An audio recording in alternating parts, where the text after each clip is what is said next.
SRA के तहत जो है झोपड़पट्टी का पुनर्वसन विकास किया जाता है और रोज़ नियम कानून बनाए जाते हैं, लेकिन बिल्डर उसे मानने को तैयार नहीं होते हैं। और इसी के तहत जो है अब महाराज झोपड़पट्टी क्षेत्र संशोधन व पुनर्वसन कानून को संशोधित करने को राज्य मंत्रिमंडल ने मंजूरी दे दी है।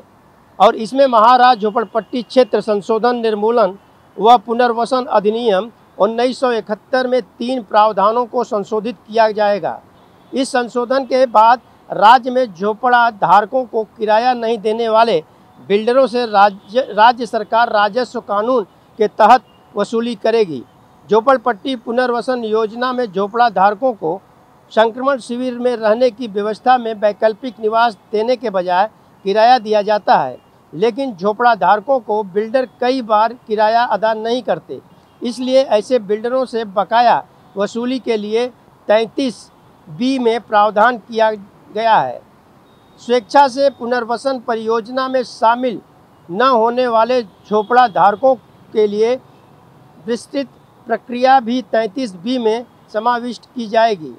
और इसके अलावा झोपड़े की जमीन झोपड़पट्टी क्षेत्र घोषित होने के बाद जमीन मालिक बिल्डर अथवा सहकारी संस्था को पुनर्वसन का प्रस्ताव 120 दिन के बजाय अब 60 दिन में देने का प्रावधान है। 60 दिनों में प्रस्ताव नहीं देने पर झोपड़पट्टी क्षेत्र का पुनर्वसन दूसरे प्राधिकरण को सौंपा जा सकेगा।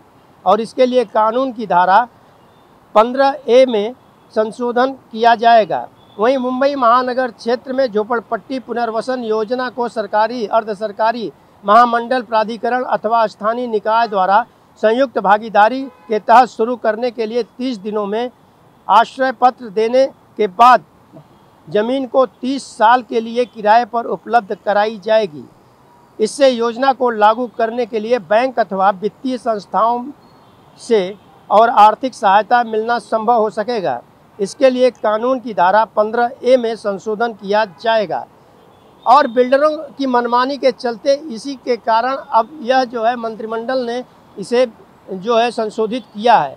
अब देखने की बात यह होगी कि बिल्डर के ऊपर जिस तरह से राज्य सरकार ने कानून एक नया लगा दिया है कि अगर वो झोपड़पट्टी धारकों के किराए में कोताही करते हैं, समय पे किराए नहीं देते हैं, तो उनके खिलाफ सख्त कार्रवाई किया जाएगा। ऑन टीवी न्यूज़ के लिए कैमरामैन बाला के साथ हरीश तिवारी।